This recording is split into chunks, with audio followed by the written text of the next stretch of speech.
Hi. Hello.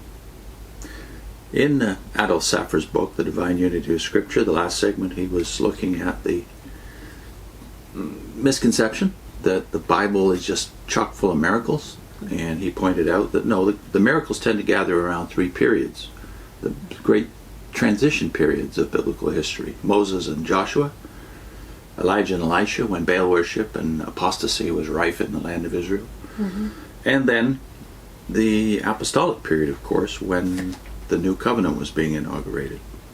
He talks about another stumbling block to many people who object to the Old Testament on a different grounds, namely that there's a lot of sin in the Old Testament, even among the so-called saints, that is, the celebrated saints of the Old Testament. Saffer says, I pass on now to the last point. Many people object to the Old Testament because the sins of God's people, Jacob and David and Jonah, etc., are there told with such great plainness that it is difficult for us to believe that men who were guilty of such sins should continue to be regarded as the favorites and saints of God. Now, this is an objection which is of great importance. Let me quote the remarkable utterance of one of the greatest speculative theologians of the present century, which would of course be the 19th century, the great authority on questions of a theological ethics. Professor Roth says, quote, the opinion which has been so often asserted in modern times, that the ethics of the Bible do not reach clearness and purity until we come to the New Testament, is altogether false. The ethics of the Old Testament and of the New Testament are perfectly identical. The Spirit of God must always announce the same principles. The Old Testament, he says, never would have been written except it had been for the intended New Testament. And although the individual saints who are brought before us in the Old Testament did not attain to the idea which is revealed, the revelation of God in the Old Testament concerning ethics is a perfect revelation. The object of the Bible is not to glorify and eulogize man, but to glorify God. It is not to give us ideal pictures of human characters. We are very much inclined to suppose this, and people are very ready to talk of a holy man, a very holy man. There is no degree in holiness. A holy man is a sinner saved, who, by the electing love and power of God, is brought nigh to him. And therefore, with perfect truthfulness, the Scripture records the great sins and falls of God's chosen ones. It wishes to impress upon us that all is by grace, that it is not on account of some natural superiority of character that God's servants were chosen, and I have trouble flipping the pages here, and that after they had been brought to the knowledge and the fear of God, it was only grace that sustained them, while there was still within them, even to the last, that other law striving against the holy will of God. But when Scripture lays bare to us the sins of God's saints with perfect truthfulness, does it approve of the sins of God's people? Does it represent them in a fascinating and seducing light? Does it palliate their guilt and culpability? Does it not show us that God condemned the sin, and that God severely chastised each one of his saints who fell into sin? And more than that, the world knows about the sin of David, but does the world know about the repentance of David? How deep it was, how spiritual it was, how sincere it was, how self-humiliating it was, so that in the face of the whole nation the king confesses his guilt and wrote those Psalms, the 51st and the 32nd, in which he shows before the whole world how deeply he had fallen, and that it was only the mercy of God that had restored him. You know well regarding Jonah, who was disobedient to God and ran away from God, and afterwards murmured because God pardoned the Ninevites, and because the gourd was dried up. Do you ever think that it is Jonah himself who tells you these things that he did? It is the power of divine grace which restores God's people after they have fallen into sin, when they truly repent. God delights in his people, but he punishes them and rebukes them for all their trespasses. Amen.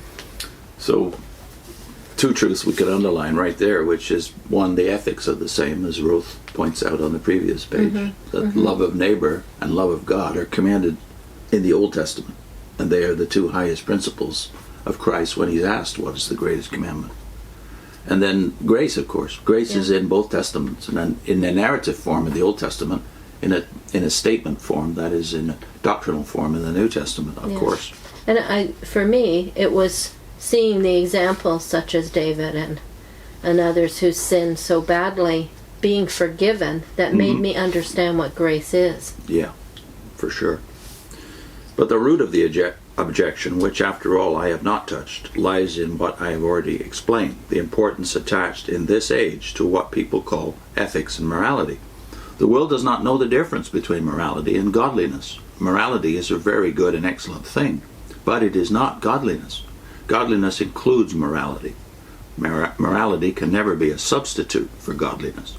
The Bible does not divide the human race into men who are more or less moral, or who are moral and immoral, but the Bible divides men into two classes, the godly and the ungodly, the regenerate and the unregenerate, those who belong to Christ's flock and those who do not belong to Christ's flock. And therefore it is that you will find so many people say what they ought to be ashamed to say, that they like Esau better than Jacob, when God says, Jacob I have loved and Esau I have hated. And why do they like Esau better than Jacob? Because they do not understand Jacob.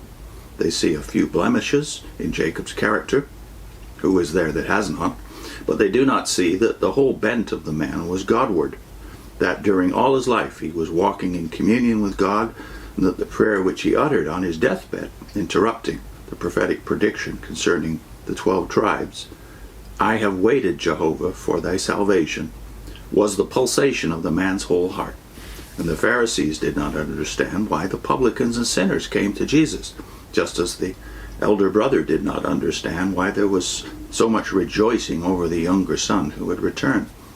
Thus it is that men who do not know the principle of grace and who do not know the corruption of their own hearts are so staggered at these narratives of the fall and sins of God's people.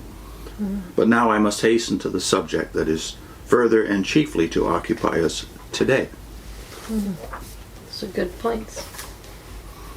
In my first lecture, I show you the effect which had been produced by the interpretation of the Bible through rationalism, by the mythical theory which was produced by pantheism, by that atheism which most logically and unnecessarily has, through alleged results of science, fortified itself in want of faith in the living God, in an undue exaltation of reason, as if it were the judge of revelation, or needed no revelation, in the Pelagian view of man, that he was not so sinful as to require an expiation, or so corrupt as to require regeneration, and in the idea also that the world will improve naturally, not as the Bible tells us, through the judgments and direct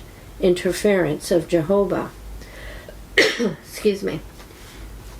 I must notice some defects in the Reformation interpretation of Scripture, and what is generally called the evangelical interpretation of Scripture, under which we still labor to our great disadvantage.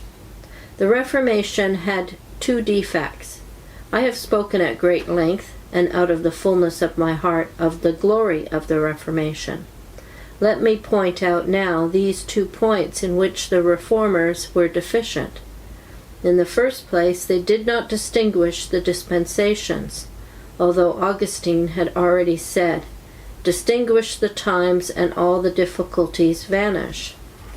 If they had distinguished the dispensations of the kingdom and of the church, they never could have approved of Servetus being put to death because he was heretical on the doctrine of the Trinity.